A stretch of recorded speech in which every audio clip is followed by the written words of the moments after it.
So hey guys, welcome back to the channel. और आज हम कंटिन्यू करने वाले हैं चेस बेसिक्स पार्ट 2, जहां पे हम पढ़ने वाले हैं चेस के कुछ बहुत इंपॉर्टेंट रूल्स, जैसे कि कैसलिंग, चेक्स क्या होते हैं, अम्पोजोन क्या होता है, पॉन प्रमोशन क्या होता है। ये सब स्पेशल रूल्स चेस को अच्छे से खेलने के लिए पढ़ना बहुत जरूरी है।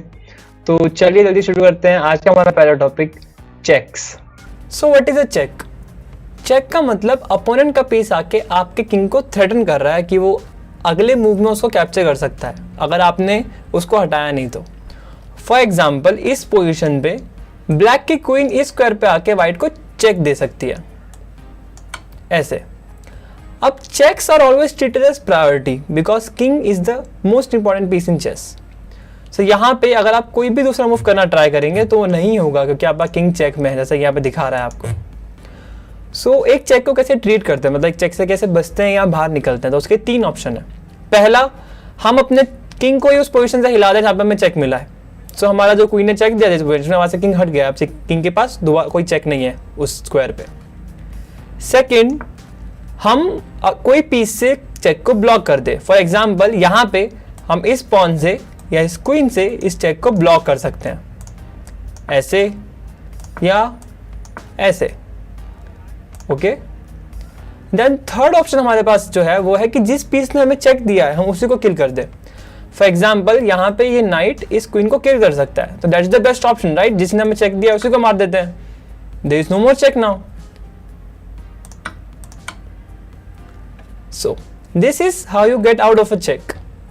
और हमेशा हम चेक्स को प्रायोरिटी ट्रीट करते हैं। Okay, now let's move to our next topic, that is castling. So what is castling? Castling is one special move in chess जहां पे हम अपने किंग को 2 स्टेप्स चलते हैं और रुक को उसको साइड में रखते हैं। मतलब हम 2 पीसेस को एक ही बार चलते हैं एक ही मूव में। It is the only move in chess जहां पे हम 2 पीसेस को एक ही टाइम में चल सकते हैं। अब मैं आपको पहले बताऊंगा कि हम कैसलिंग कैसे करते हैं और फिर बताऊंगा कि हम कैसलिंग क्यों कर सकते हैं और इसके पीछे के ऑब्जेक्टिव क्या है। फर्स्ट ऑफ ऑल, हम कैसलिंग कैसे करते हैं?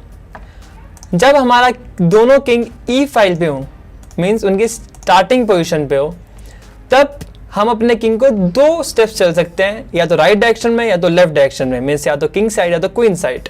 फॉर एग्जाम्पल, यहाँ 2 स्टेप चल सकते हैं और रुक उसके लेफ्ट साइड में आता है, लाइक दिस। अगर हम क्वीन साइड कैसलिंग करेंगे तो ऐसे, मीन्स किंग चलता है 2 स्टेप और उसके साइड में आता है rook. This is known as castling in chess. अब हम कैसलिंग क्यों करते हैं?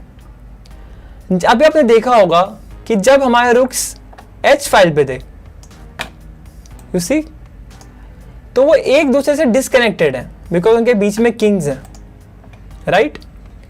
पर जब हमने कैसलिंग की तो हमारे दोनों रुक एक दूसरे से कनेक्ट हो गए, जबकि यहां पे हमारे रुक्स कनेक्टेड नहीं है क्योंकि किंग बीच में आ रहा है, राइट?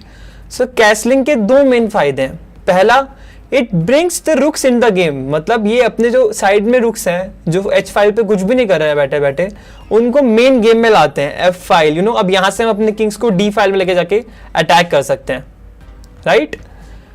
पर जब ये यहां पे थे तो ये कुछ नहीं कर रहे थे।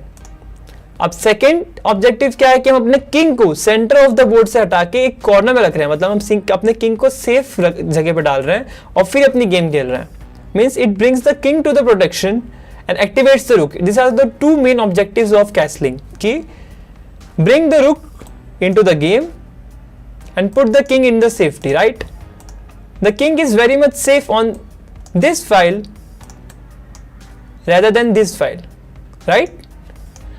अब जब हम कैसलिंग के बारे में सीख ही गए हैं और हमें पता है कि हम कैसलिंग कैसे कर सकते हैं और हम कैसलिंग क्यों करते हैं, उसके फीचर्स क्या है, so let's learn some rules जहाँ पे हम कैसलिंग कर सकते हैं और नहीं कर सकते। ओके, पहला rule, there should be no pieces in between when we have to castle. Okay, यहाँ पे white का king दोनों साइड पे कैसल कर सकता है, पर black का king सिर्फ एक साइड पे कर सकता है, क्योंकि उसकी शॉर्ट साइड पे अभी भी उसका नाइट है, तो पहले उसके नाइट को निकलना पड़ेगा और फिर ही वही साइड कैसल कर पाएगा, right?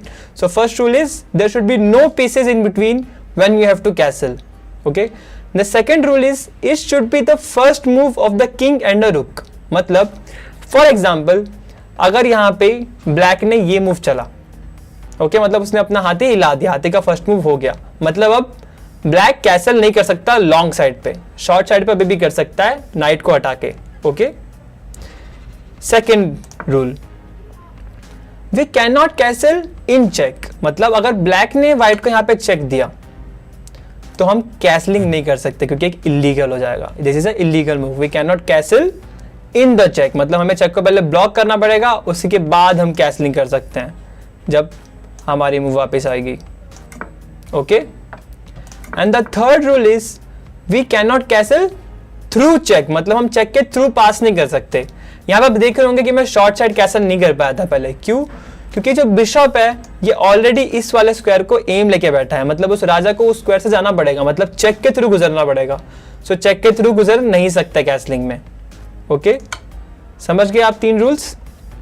Can not castle in check, can not castle through check and can not castle when there are pieces in between. Okay, पहले हमें पीसेस बनाने पड़ेंगे फिर कैसल कर सकते हैं, और अगर हमने अपने रुक्स को हिला दिया तो हम उस साइड पे कैसल नहीं कर सकते, दूसरे साइड पे कर सकते, क्योंकि ये वाला रुक अभी भी नहीं हिला है। ओके ओके, तो एक बार रिवाइज कर ले। हमारा किंग 2 स्टेप चलेगा राइट, यहां से 2 स्टेप यहाँ पे और रुक उसके बाजू में। So this is short castle और किंग साइड कैसलिंग। और जब हमारा किंग 2 स्टेप चलेगा लॉन्ग डायरेक्शन में और रुक उसके बाजू में आएगा तो that's known as long castle और क्वीन साइड कैसलिंग।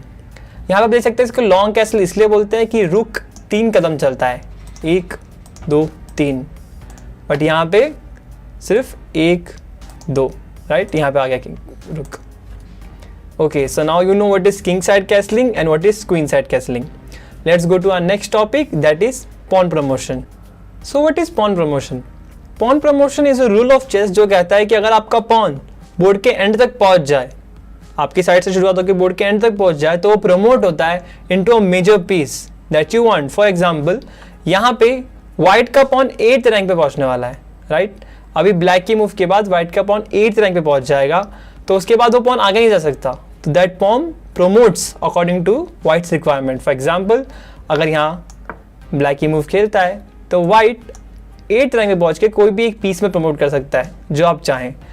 हम most of the time queen में प्रमोट करते हैं क्योंकि that's the most powerful piece in chess, and here you can promote a queen so that you can attack the king again, right? Also यहाँ पे black भी अपना pawn promote कर सकता है क्वीन में, it promotes with a check, right? So यहाँ पे पॉन प्रमोशन का मतलब आप समझ गए होंगे। पॉन प्रमोशन मतलब जब पॉन अपने शुरुआती पॉइंट से एंड तक पहुंच जाता है तो वो प्रमोट होता है अकॉर्डिंग टू योर रिक्वायरमेंट। वो बिशप बन सकता है, नाइट बन सकता है, रुक बन सकता है, क्वीन बन सकता है, बट बोर्ड पे 2 किंग तो हो नहीं सकता ना, तो वो किंग के सिवाय जो चाहे बन सकता है right. The pawn gets promotes into a major piece. So अब तक जो हमने रूल्स पढ़े, कैसलिंग, पॉन प्रमोशन, चेक्स, ये सब बहुत अंडरस्टैंड करने में इजी थे अगर हम एक पॉइंट ऑफ व्यू से देखें तो, बट जब अब हम रूल पढ़ने जा रहे हैं थोड़ा हार्ड है, तो इसको थोड़ा समझने के लिए थोड़ा ध्यान दीजिएगा। This rule is known as en passant. ये एक फ्रेंच वर्ड है, इसलिए इसको आपने कहीं जगह ऑन पोजॉन करके भी सुना होगा, because its origin from French, जिसकी प्रोनाउंसिएशन थोड़ी सी अलग होती है। अब इस रूल का मतलब क्या है, इस रूल को कैसे परफॉर्म करते हैं और ये एक स्पेशल रूल क्यों है, ये मैं आपको बताने जा रहा हूँ। पहले हम इसको देखते हैं कि रूल कैसे वर्क करता है। अगर इस पोजीशन पे व्हाइट 2 कदम अपना पॉन चलता है तो ब्लैक उसको इस तरीके से मार सकता है। आप बोलेंगे हाउ इज दिस पॉसिबल, वहां पे तो पॉन था ही नहीं, this is impossible right. That's the rule here, en passant. En passant का मतलब क्या होता है, इसको समझने के लिए आपको कॉन्सेप्ट समझना पड़ेगा कि हर एक पॉन दूसरे पॉन के कांटेक्ट में कभी ना कभी आता है। फॉर एग्जांपल, अगर इस पॉन को यहाँ एंड तक जाना है क्वीन बनने के लिए तो उसको सारे स्टेप्स कवर करके ऊपर जाना पड़ेगा राइट, और कभी ना कभी ये इस वाले पॉन से टकराने वाला है। बट इस मोमेंट पे अगर व्हाइट 2 कदम चलता है तो ब्लैक के पॉन को कभी इसको कैप्चर करने का मौका ही नहीं मिला, ब्लैक को कभी इसको इंटरेक्ट करने का मौका नहीं मिला कि ब्लैक इसको कैप्चर कर पाए राइट, क्योंकि व्हाइट ने पहले उसमें 2 कदम चल दिया। That's the rule of chess. तो यहाँ पे एक स्पेशल रूल है that is known as en passant. इसका मतलब होता है कि we are capturing the pawn when it's trying to run from us right. यहाँ पे व्हाइट का पॉन भागने की कोशिश कर रहा है, ब्लैक उसे कैप्चर ना कर पाए, इसलिए ये रूल बनाया है that is en passant. I capture you while you are running away from me. यहाँ पे ब्लैक इसको ऐसे कैप्चर कर सकता है, pretending like it was on A3 only, मतलब वो यहीं पे था, ऐसे प्रिटेंड करके उसको मार दिया।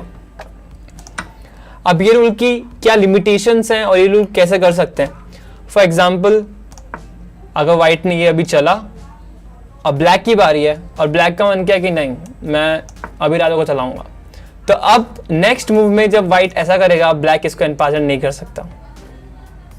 ना ही अगर व्हाइट ने उसको चला भी नहीं तो भी ब्लैक इसको एनपासन नहीं कर सकता, राइट? इसका मतलब हमें ये राइट मिला है चेस की तरफ से, पर एक ही बार मिला है उसी मूव पे। अगर हमें एनपासन करना है तो हम उसी मूव पे कर सकते हैं, उसके बाद हमारे पास ये चांस नहीं है, खत्म। This is the only one right that we have. ये कॉन्सेप्ट समझना थोड़ा हार्ड है, पर अगर आप इसको एक दो बार प्रैक्टिस करेंगे तो जल्दी समझ जाएंगे। व्हाइट के लिए जब ये 2 कदम स्टार्टिंग में चलता है वहां पे, और अगर ब्लैक के पॉइंट ऑफ व्यू से देखें तो अगर ब्लैक 2 कदम चलेगा तो व्हाइट इसको अनपासन कर सकता है, राइट? ब्लैक ने भी वही किया, ब्लैक ने भी भागने की कोशिश की, ऐसे 2 कदम चला, अब व्हाइट के पास तो मौका ही नहीं मिला उसे कैप्चर करने का, तो व्हाइट ने क्या बोला? एनपासेंट। इसको आप ऐसे भी याद रख सकते हैं कि from the starting line and from the starting line of black, जब हम 2 कदम चलते हैं उसके बाजू में अगर कोई पॉन हुआ तो आपको एनपासेंट करके मार सकता है। Okay, understood?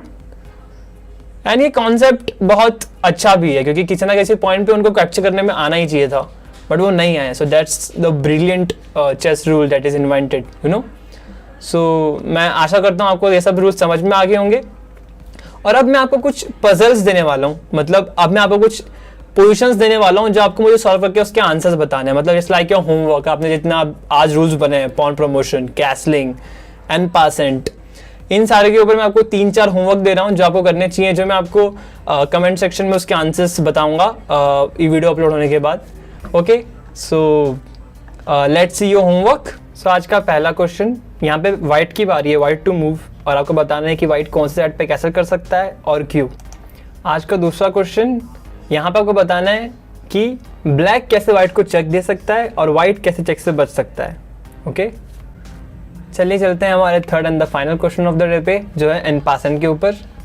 इस पोजीशन पे व्हाइट A4 खेलता है तो क्या ब्लैक एनपासन कर सकता है, यस और नो, पहला क्वेश्चन। और दूसरा, उसके बाद ब्लैक ये मूव खेलता है तो क्या व्हाइट एनपासन कर सकता है। ओके, आप इन तीनों क्वेश्चंस के आंसर ढूंढिए एंड कमेंट सेक्शंस में आंसर दीजिए। तब तक के लिए हम आपको मिलते हैं अगली वीडियो में, जिसके एंड में हम आपको इसके आंसर्स बताएंगे। बाय।